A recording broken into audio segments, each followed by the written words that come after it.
na ako'y gusto ipakita na pud sa inyo ano. Mao ni siya klase sa kuan kaning kaupas. Kaupas ang tawag namo ani sa amoa. Kasagaran nagatubo siya sa mga saging. Mao ni siya.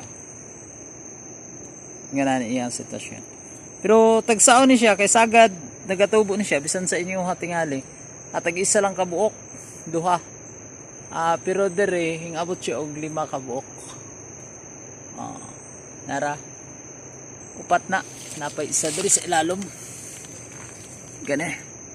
Dili kay makita. Upat kalima. Unom gani day. Daghan kayo. Ano ang nakatagsaon ani niya no? Diri ra sa may saging nagtubo. Pwede ni siya gulayon. Lami ni siya, ginagulay ni siya diri sa mo. Ano ato ang kuhaon karon no? Na diri sa ilalom mo. Katulman. Mani atong harbison karon no? Nindot kayo. Lami na siya no.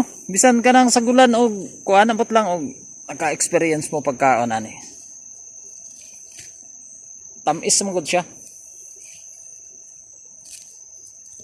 Arbiso na to. Kaning saging mao gini siya bisan sa kanang mga culture gani mga ingon ani. Na may nagapamuhi ani. Nang ginapatubo nila. Ang saging gud mo ay ginagamit. Kay normal gini siya nga tubuan ani.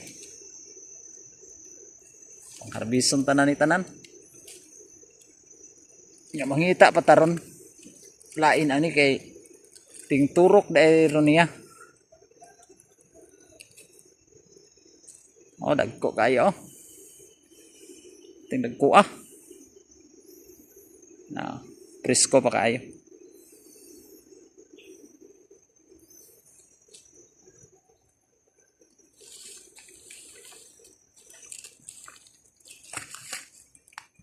Iyay, mga bali man. Disod na no, kay bakilid ang ato ang kuan. Ikuhaan ani.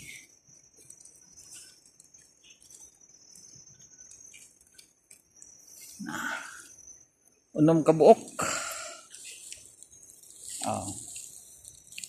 Mura pong nakaibot ag libgos no.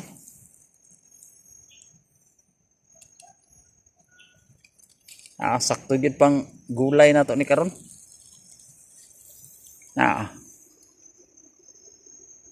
Mura pong tag nakaibot og libgos ba.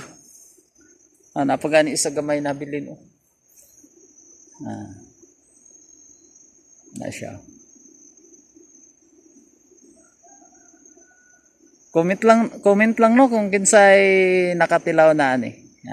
Kuan. Kinsay nakatesting na ani og kaon. Ang nakatagsaon ani niya kay sa isa lang kapunuan nga saging siya nagtubo. Dara. Okay? Kana na lang antod sa sunod video nata.